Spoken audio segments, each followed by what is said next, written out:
So, a guy named Eric O'Grady, former agent of S.H.I.E.L.D., gets his hands on Avengers, aka Avengers JLA.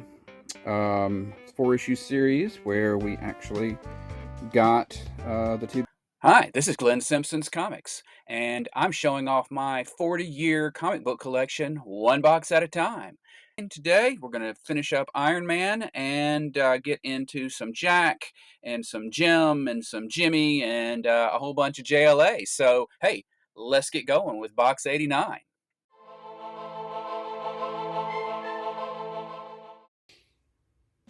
All right, picking up where we left off. This is the Iron Manual, number 1.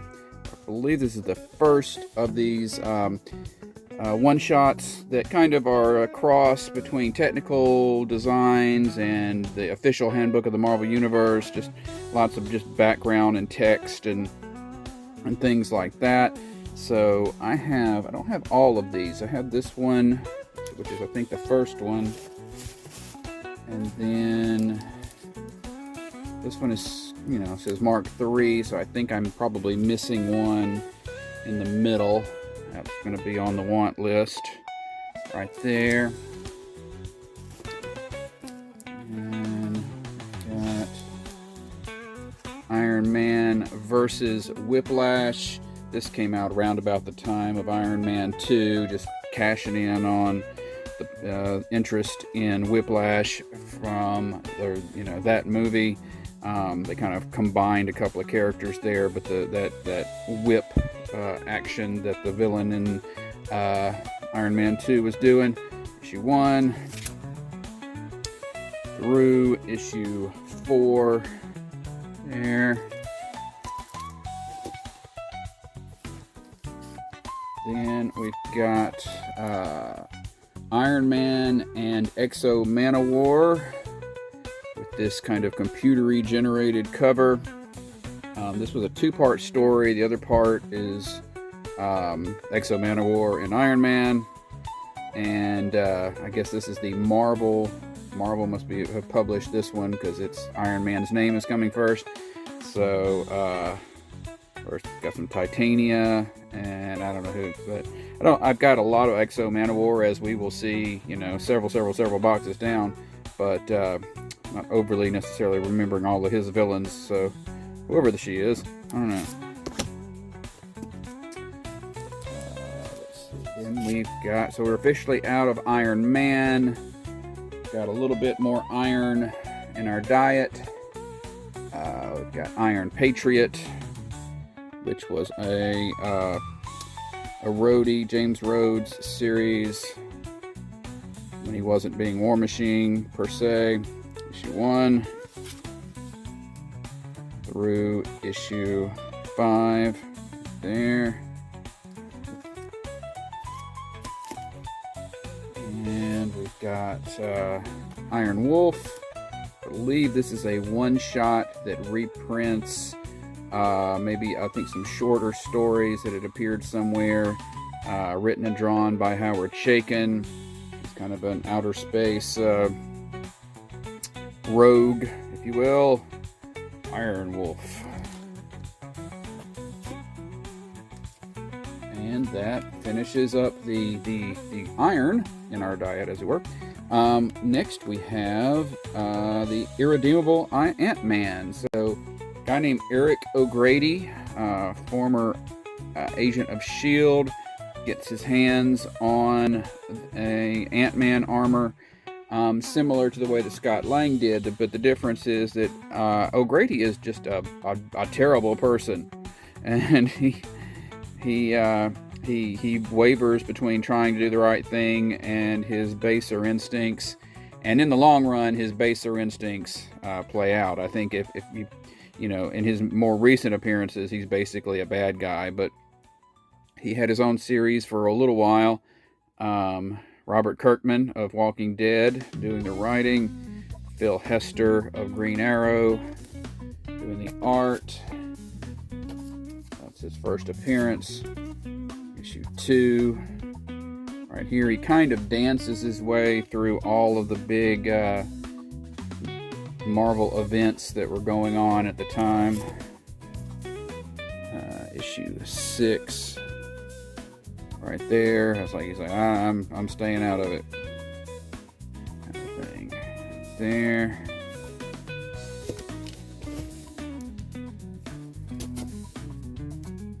Got him in the hidden in the cover of Mighty Avengers #1. Right there. Adding him in there. And he eventually gets canceled, and he's metaphorically being surrounded by all of the other characters who go into limbo and are never seen again, or are rarely seen again, although we will see him again in a few things here and there. Then we've got Isaac Asimov's iBots. So Isaac Asimov just must have jotted something down on a napkin at some point, and this Techno Comics made a series out of it. It is notable for having a lot of George Perez art in it. Howard Chaykin doing some of the writing. Just humanoid robots that become heroes kind of thing. Issue 1. By issue 7, we've lost George Perez. And so, and we got Pat Broderick though. And team meeting up with Lady Justice, who was another, I think, Techno character. But that is, I believe, the entirety of that series. I think there was maybe another series after that, but since it didn't have any George Perez art, I never bothered to pick it up. Next we have the Mighty Isis. So Isis was actually started off in television, as indicated here, as a spin-off from the Shazam television show of the early 70s. And so then she was given her own TV, her own book that was kind of it danced a funny little line. It was an adaptation of the show, but then she also appeared in the Shazam comic, and in the Shazam comic, that was a sort of somewhat canon, that was on Earth S or whatever, but it was part of the main universe. So like a lot of licensed properties, her canonicity is in doubt. But issue 1 right there, Kurt Schaffenberger, notably from a lot of Superman, Superboy work, doing the art on that. And that's issue 4. There, I'm not recognizing, is that a Mooney cover? I can't remember who that is. But anyway, issue 4. And of course, we'll say this again when we get to it, but that ISIS issue of Shazam can't be reprinted because they no longer have the rights. None of this can be reprinted because they don't have the rights. Issue 5. There. Through issue 8 is the end of the series. Dude shooting fire out of his eyes. Not heat beams, fire. That's some bad stuff right there. Alright, then so we jump over to the New 52. And the New 52 brought back a property called I, Vampire that had appeared in one of their mystery books, one of their horror mystery books. I got them all mixed up, so I couldn't tell you which one. But and so they brought him back and modernized and that kind of thing, made him sexy. And like all New 52 books, it had a 0 issue after about a year, and that's the 0 issue. there. And then we have the actual first issue there. Lots of pretty people with fangs. Issue 8. I do not have the complete series of this. I do have it in my want list. It wasn't really. I'm not the biggest Andrea Sorrentino fan, and it just wasn't gripping me, you know. So that's issue 8, and then I ended up with issue 19 at some point. I think that might be the last issue. There. Then we go and so that brings us to the end of the eyes. The eyes have had it. Anyway, that brings us to the J's and Jack Kirby's Fourth World. Jack Kirby, of course, one of the primo Marvel creators, came over to DC in the 70s and created several properties, and several of them were all tied together as the Fourth World. And so then he came over, he created all this stuff. It sort of didn't necessarily sell as well. And then he wound up leaving and going back to Marvel. And then he kind of came back to DC and did some more. But then other people have taken up the mantle and tried to continue the Fourth World. And of course, that is where we get Darkseid, who is one of DC's biggest bads. So we got Mr. Miracle, we got Light Ray, we got, where's Metron? He's on here, probably on here somewhere. So John Byrne was given the assignment, or I don't know who decided what, but he decided to do a series of the Fourth World, and instead of it being broken up by the individual titles like Mr. Miracle or whatever he did, or New Gods. Normally New Gods is what this is called, but he's doing this one is called just Fourth World. So issue 1 with a Walt Simonson cover, by the way. Walt Simonson, a big fan of Fourth World as well. New Gods / Fourth World. Issue 5 there. I think this is some young Darkseid stuff, if I remember correctly.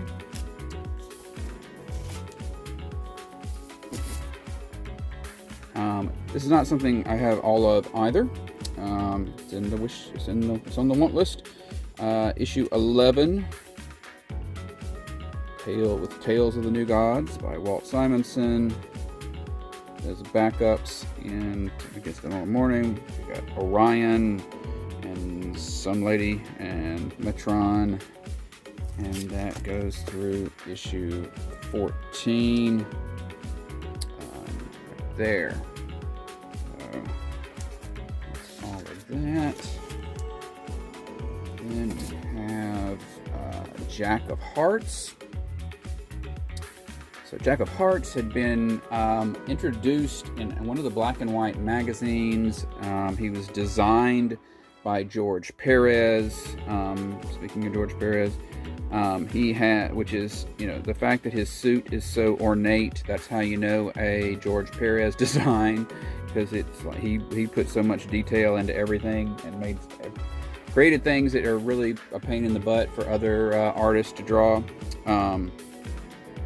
But he next appeared over in Iron Man, which we looked at a couple of videos ago, and then bounced around a little bit, but he eventually got his own mini-series here with a lot more information about him. I think this was basically what we find is he thought that he was just a normal Earth guy who fell into, got some acid or spilled on him, a Joker-esque kind of thing, and that burned half of his face, and that's why he looks like that. But what actually happened was he is an alien or half alien, and that experience, that acid, just caused the natural look to his face, because he goes to an alien planet, goes back to his home planet, and everybody looks like that. So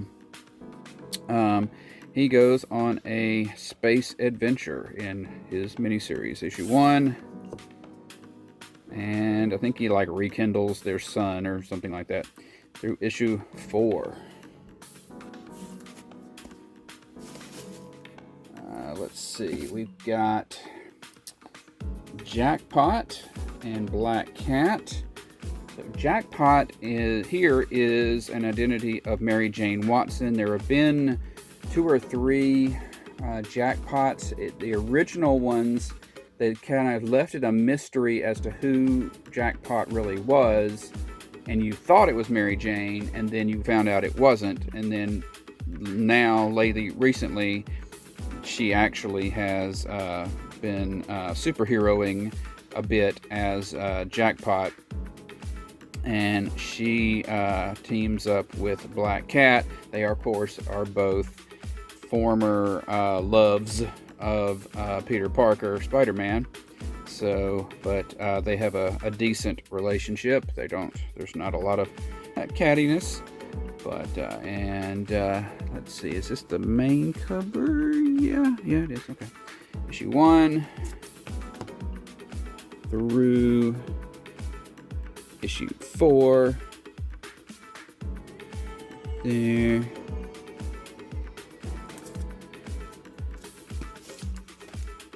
And Jackpot, she had a Jackpot one-shot during the gang war crossover fairly recently, when all of the criminals in New York started to try to take each other out again. There's that. Alright, and then for something completely different, we have Impact Comics Jaguar. So the Jaguar was one of several characters created by Archie Comics, as in Archie and Jughead and all that. They had a superhero line,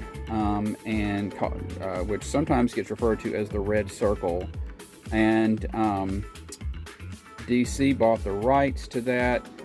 They've done it a couple of times, and this is their version of the Jaguar concept. It's a young woman who discovers she can turn into a much bigger version of herself with, jaguar-y, catty powers. So that's issue 1 through issue 8, right there. Which is then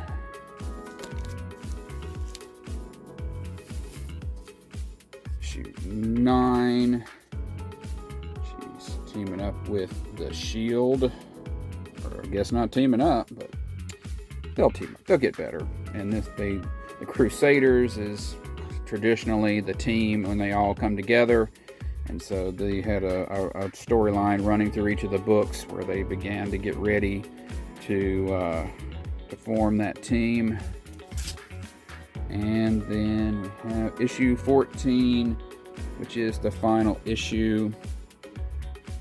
The whole line just didn't last very long. Just didn't have the interest, and DC wasn't really promoting it and giving it the budget and all that good stuff that usually causes lines to end. So that's the end of Jaguar, except for her annual right there. Part of all of the annuals for them had this EarthQuest story going on.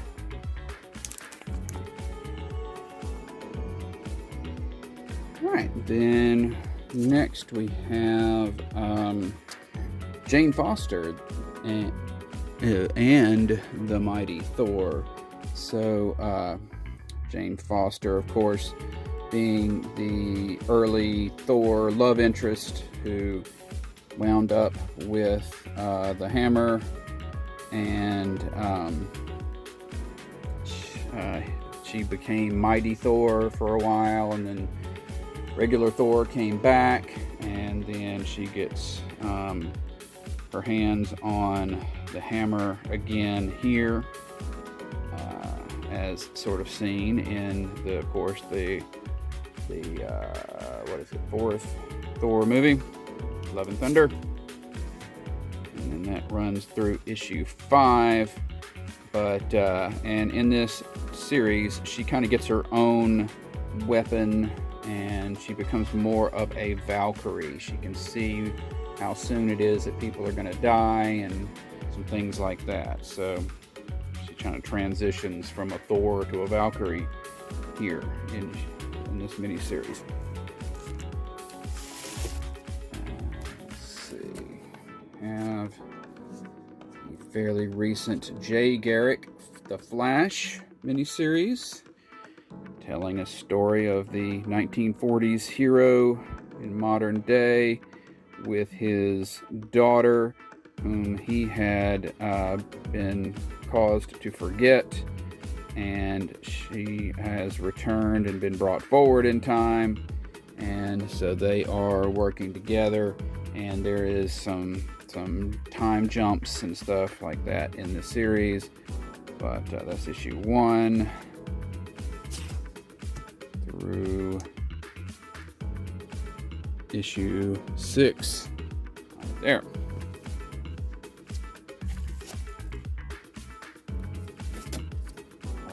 Then we get to Jean Grey, issue 1.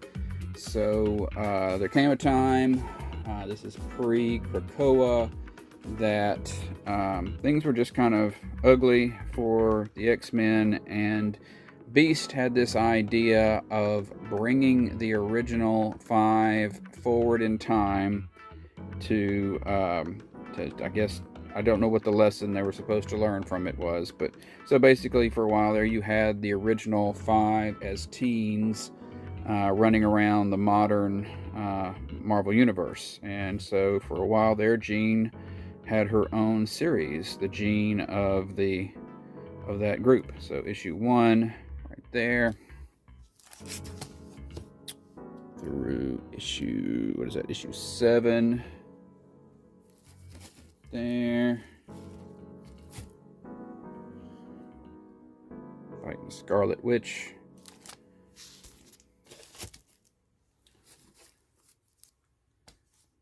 Issue 8, dealing with the White Queen. This was during the Marvel Legacy period, where most of the series jumped forward to their legacy numbering. But of course, she didn't really have any legacy numbering, but she's still kind of a part of the overall thing, the vibe, if you will. And that ran through issue 11. I believe that this culminated in going into the Phoenix Resurrection, which the Phoenix Resurrection led to adult Jean being brought back from the dead again. So there you go, issue 11. And adult Jean got her own series for a bit. Now the first issue of this, I have the variant. This is part of the Fall of X, so this is like towards the end of Krakoa. This is a George Perez variant taken from sketches, one of the variants that were taken from sketches he did before he passed. So that's issue 1 of that. And that runs through issue 4. There we go.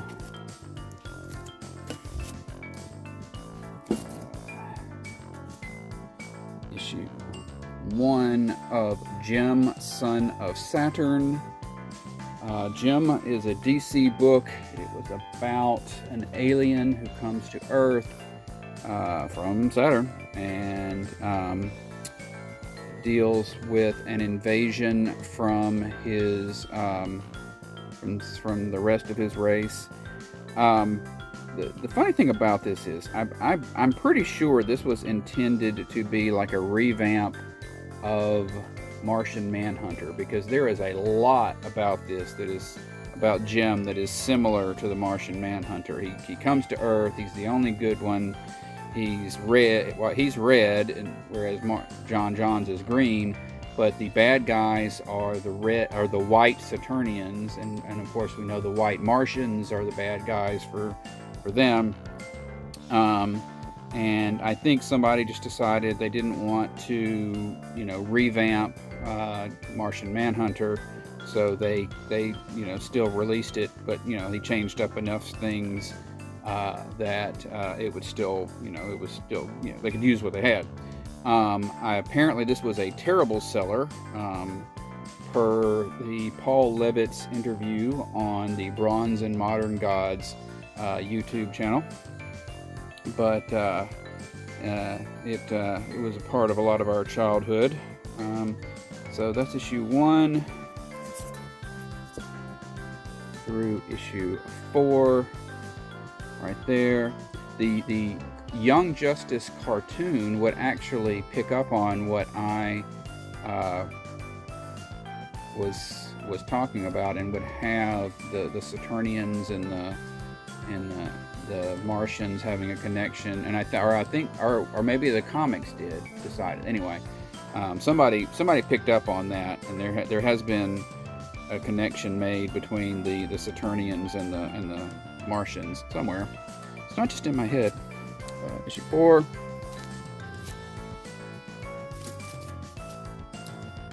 Issue 5. See, the white Saturnians are bad. Just like the white Martians. Issue 8. There.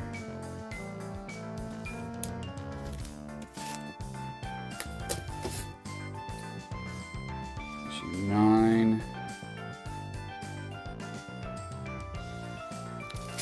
And issue 12.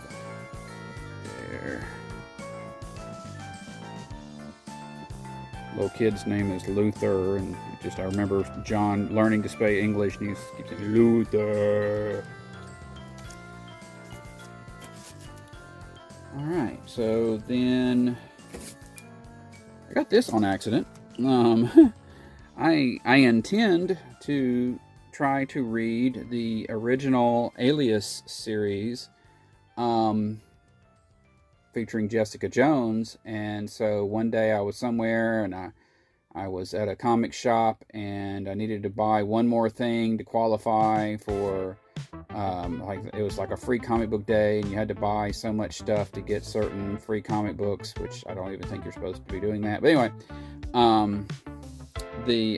so I grabbed this, and it just didn't click. The original, I thought I was getting Alias #1, and I was not. This is Jessica Jones' first trade paperback, or the first trade paperback, that is.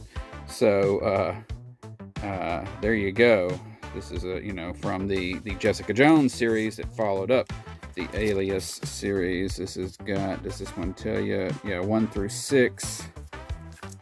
And then somewhere along the line, for some reason, I have issue 13, which is why the trade is in the box. As I've mentioned in other videos, I kind of ran out of bookshelf space. So some of them, the ones that were the trades that are nothing, they only contain one series in them. And I also have some other issues of that series. They get put in the regular boxes just to clear out, just to make some room. Issue 13. We're going to go to Jimmy Olsen. So there have been a couple of different Jimmy Olsen series, and it's kind of difficult sometimes because there's another Jimmy Olsen series that in the indicia is Superman's pal Jimmy Olsen, which is what the classic one is, but it just says Jimmy Olsen on the front. But this one is just Jimmy Olsen all the way through, and this is actually this had been some backups in, I think, Action Comics or somewhere, and then I think, let's see, can we see a year? 2011. Don't remember why they did it this way, but they collected everything from the backup stories and then finished it out all in this one shot right here. So there you go. And then this sort of appeared in my box there. It was Superman Day free book, so a different kind of alternate universe. Jimmy Olsen's super cyclopedia. I think it's an ongoing series somewhere. Then we have Jinny Hex. Jinny Hex is a character created by Brian Michael Bendis for the revitalized Young Justice series, comic book series that he did around this time when he came to DC. And Jinny is a descendant of Jonah Hex, and she's got this crate full of, we don't see what's in the box, but it's a lot of weird weapons and things. And she got her own one-shot. There. I don't think we've really seen her since then. But that brings us to JLA. So, you had your classic Justice League of America series from the 60s, 70s, through the mid-80s, and then Crisis on Infinite Earths, and that original series gets canceled, and then we moved into the Justice League International, Justice League America, the Bwahaha period, and that ran, which did not have necessarily all of the big names in it. Some of later on towards the end of the series, some of the big names came in, but not all at once. And then that series was ended, and we got JLA, which was the first Elite series this is literally the title, JLA.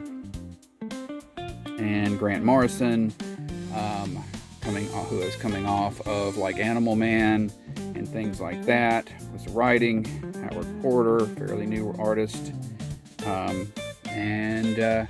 This is sort of the group that for a lot of people, this is the Justice League. And of course they brought back all like of the original 7, except of course Barry Allen was dead, so Wally West came in, and Hal Jordan was dead or whatever he was at the time, and so Kyle Rayner is brought in, but the names are brought in. And this again, was the main Justice League book for a long time. We've got Hook Hand, Aquaman there. But speaking of White Martians, we have issue 1 through issue 4, which is an arc of the Justice League, or the JLA, fighting a group that turns out to be White Martians. Sorry for the spoilers, but can't resist since we were just talking about White Martians. Issue 5. So, to be fair, Morrison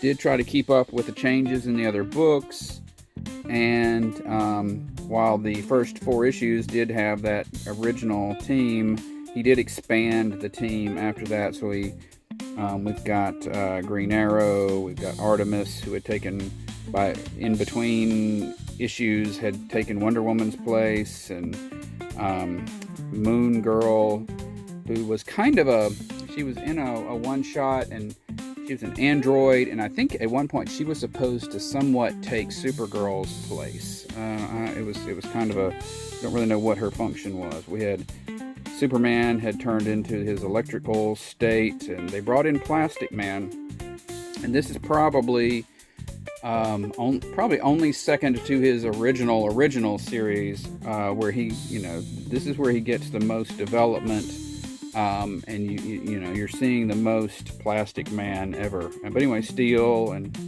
Hitman, and I don't think he joins. But anyway, issue 5. We've got the great Rock of Ages storyline right there. 12.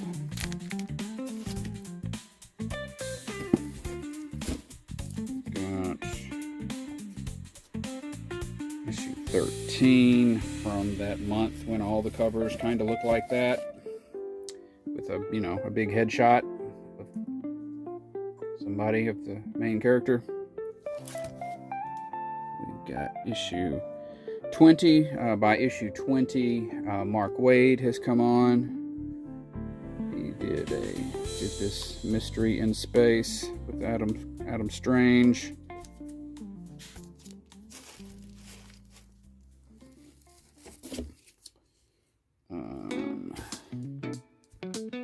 Issue 21, continuing that story.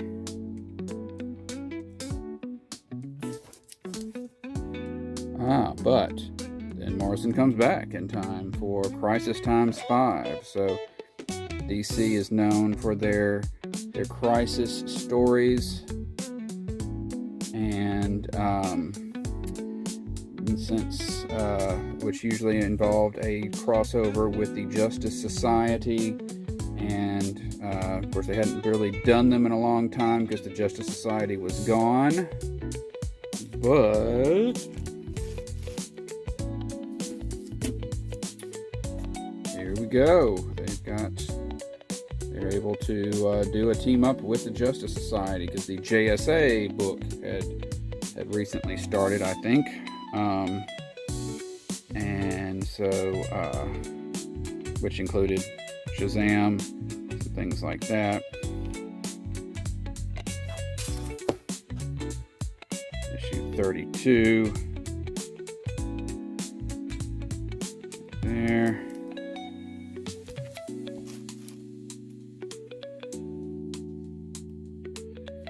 And we got 33. We got Wade back. I guess I never really thought about it. I guess that Morrison and Wade bounced back and forth on storylines. Everybody turning on Bruce Wayne.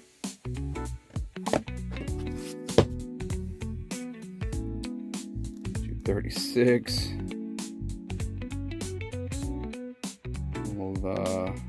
Morrison is back. Some villains teaming up. This was hilarious.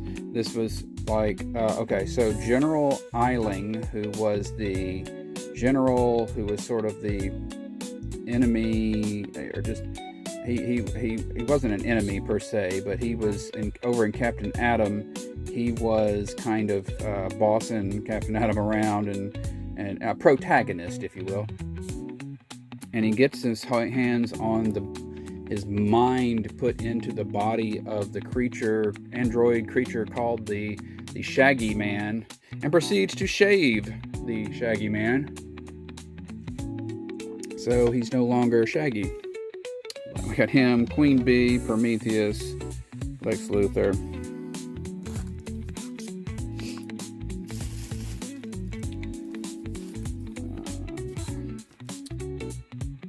Prometheus busting in on, well, they're the Unjustice Gang, busting in on Barbara Gordon, Oracle. There.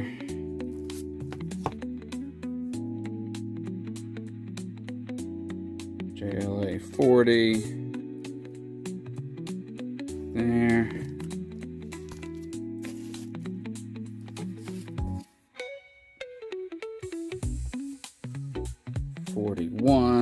All the heroes get together to battle Megadon, whatever the heck that was.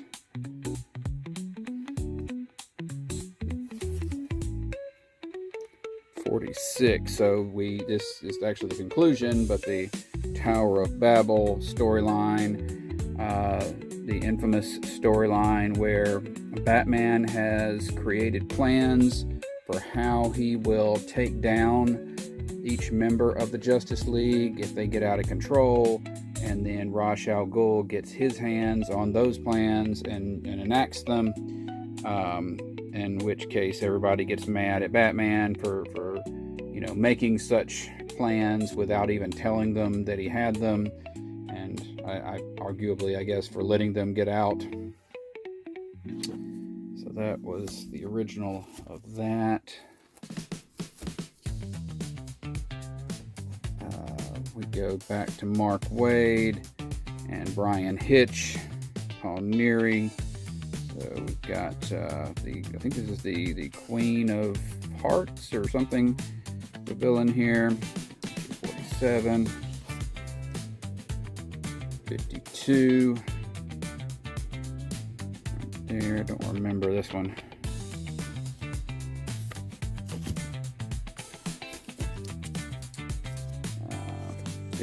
53. Everybody's kind of becoming the maximum of whoever they are. 56. There.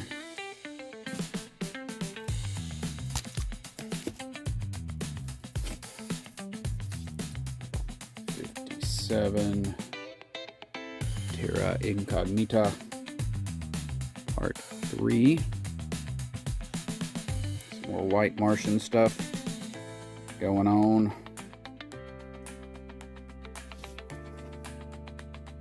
64. Golden Perfect. It's a Wonder Woman focused storyline.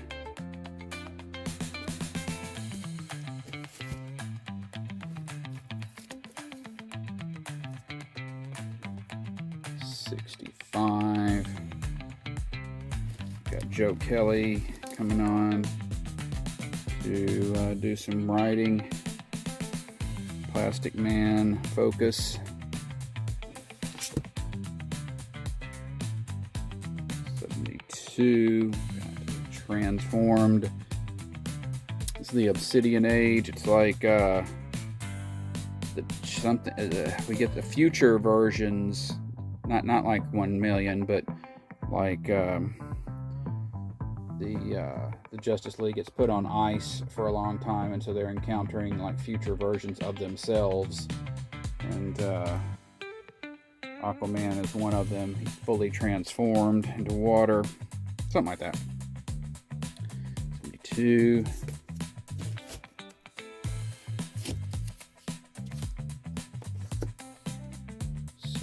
73. Things aren't looking too good for the JLA. 78. The team gets joined by some new members. But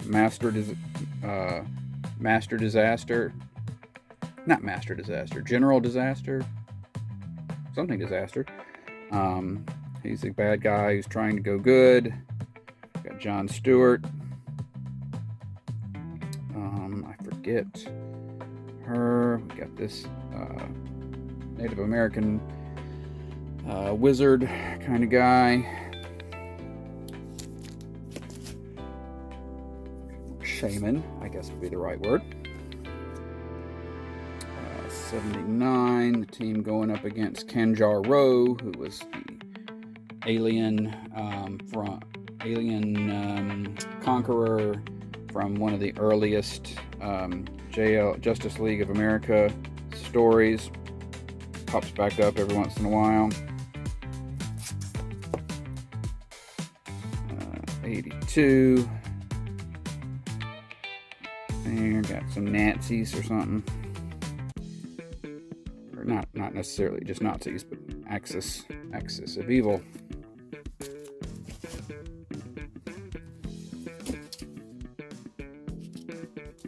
83. Stream of subconsciousness.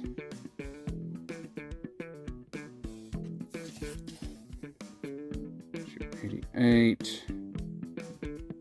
John's going kind of nuts. different versions of them. You'll notice the fact that the packs are so big is a sign, because that means there's not a lot of excitement, not a lot of keys or anything inside some of these packs.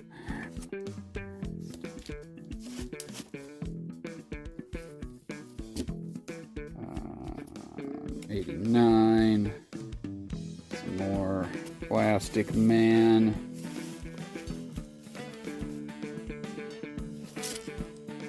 96. So this was an arc where John Byrne and Chris Claremont came on with some little help from Jerry Ordway and did a Justice League story, That's a couple more classic Marvel artists and writers.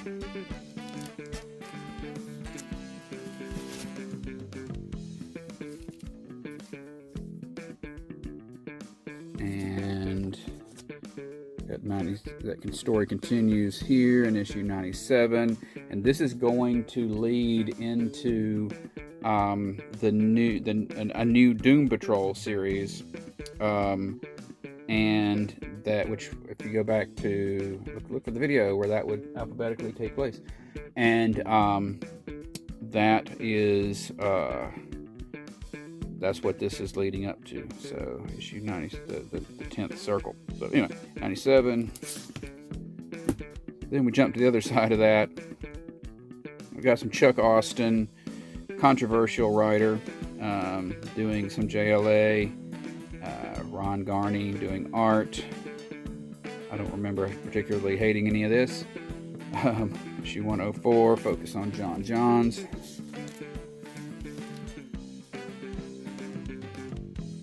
That storyline continues in 105. I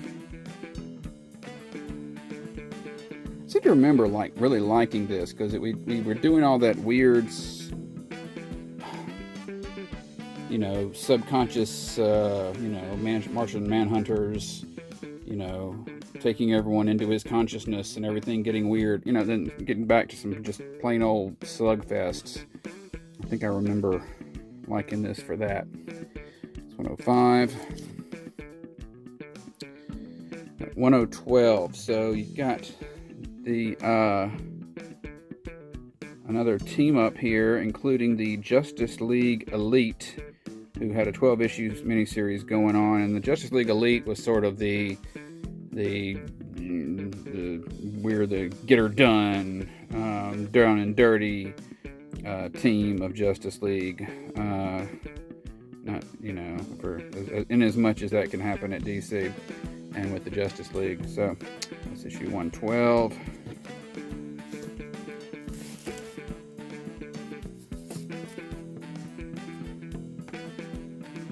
Oh, we got Kurt Busiek coming in, of course.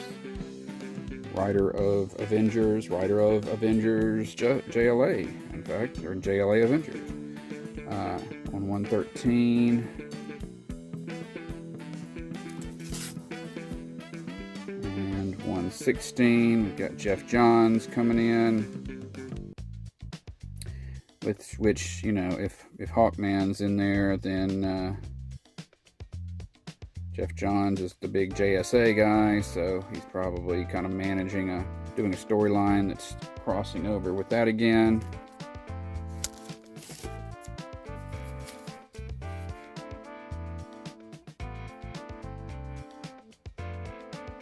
I believe this was actually all tied into and fallout from the Identity Crisis miniseries, where it's revealed that the Justice League had been mind wiping or using Zatanna's magic to try to make villains be not so villainous against their will. 17, and making other Justice Leaguers forget about it when they did it.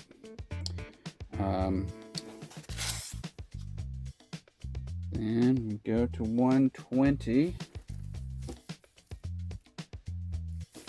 There. Justice League's all broke up. We're just mad at each other. We can't stay together.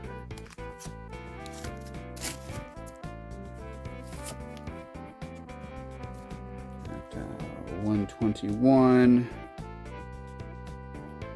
There. Green Arrow, Black Canary. Cool. And the whole thing ends with 125 right there. This would come back as a Justice League of America series. But before then, so along the way, they had, like many books at the time, they had a 1 million issue in which the heroes from the 853rd or whatever century come back, and the heroes of our time get sent forward. So we learn how that those heroic legacies extended. They, of course, had annuals. Annual 1, part of the month that all of the annuals were called Pulp Heroes. The stories themselves were generally harkened back to the pulp magazines, and had these painted covers. That and annual 4. This year was Planet DC, when they introduced heroes from other countries, including the Janissary from Turkey. Here. Then we have JLA Avengers. So JLA Avengers, aka Avengers JLA. 4-issue series where we actually got the two big teams together, written by Kurt Busiek, drawn by George Perez. And the way that the companies handled the publication of them is each company would do a couple of issues. And so, and whichever company, I guess, was publishing it, put their own name first. So issues 1 and 3 are JLA Avengers. Issues 2 and 4 are Avengers JLA. So back in one of the earlier videos, you will have seen Avengers JLA 2-4. Here we have 1 and 3, so that's issue 1 there. And of course, issue 3 with everybody who's ever been a member of either team. Bless his heart, rest in peace, George Perez. You were the man. Awesome stuff. Of course, this can't be fully appreciated without, seeing the whole thing. But look online for JLA Avengers, spread, see the whole thing. All right, then we've got various JLA miniseries and one-shots and things. We've got JLA Black Baptism, whatever the heck that was. Very black magic-oriented series with what's his name? That guy. So, can't believe I'm forgetting his name. Then we have JLA Classified. So this was just like, JLA was selling really well, so they did a second book, quite frankly. And that's what you got here. So we got issue 1. They would do basically, which I guess they were doing short, arcs of a certain length over there as well.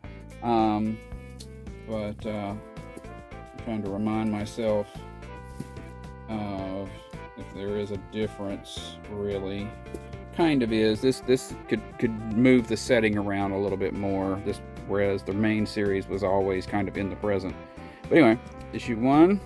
I think there were 2 variants on this. The other variant features a new team, or our team. I think this is the new team. Anyway, issue 1. We've got issue 8, So this is a flashback to the Bwahaha, Kevin McGuire, Keith Giffen, JLA. There, so that storyline.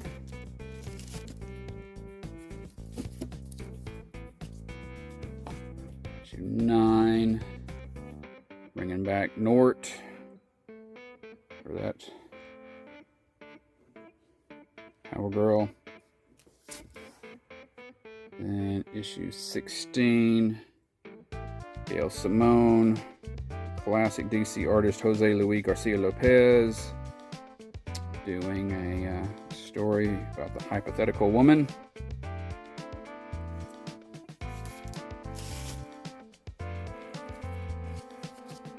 And that continues into 17.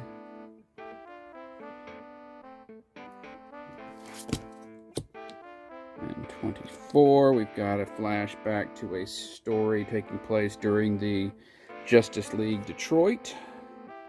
Steve Englehart, classic DC and Marvel writer, coming back to do that story.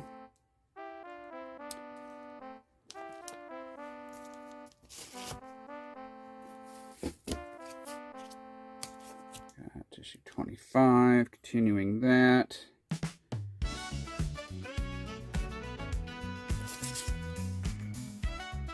Uh, 32. Team versus Dr. Destiny with his dream powers. There, the fourth parallel.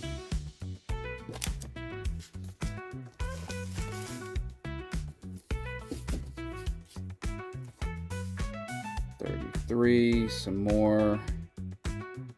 Fourth parallel. This is Dan Slott, Dan Jurgens, Kevin Nolan on cover. Issue 40, Peter Milligan, known for his odd storylines. Carlos de Anda, I believe his name was, on the art. I think this was a kid who figures out that he can take on the powers of, he is actually he thought it was just a normal kid, but it turns out he's the child of Amazo, the android who has the ability to copy the powers of all the Justice Leaguers, and he has that power as well.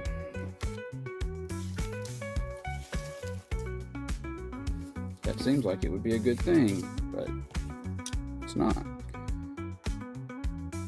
Issue 41, that.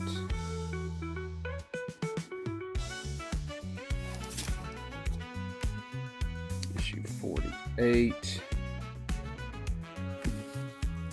I think that the previous issue they'd all lost their weapons. That's why, Armed Again is kind of the point there.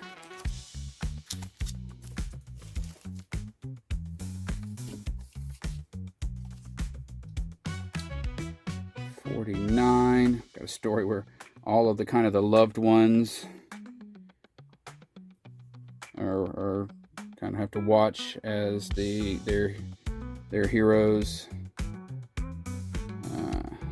deal with an issue. Lois and Alfred, of course, and Queen Hippolyta, and I guess Sue Dibney, maybe.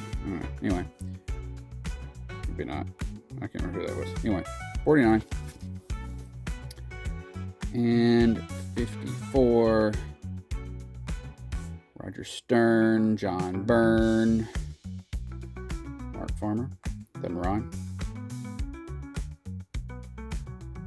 And an adventure there.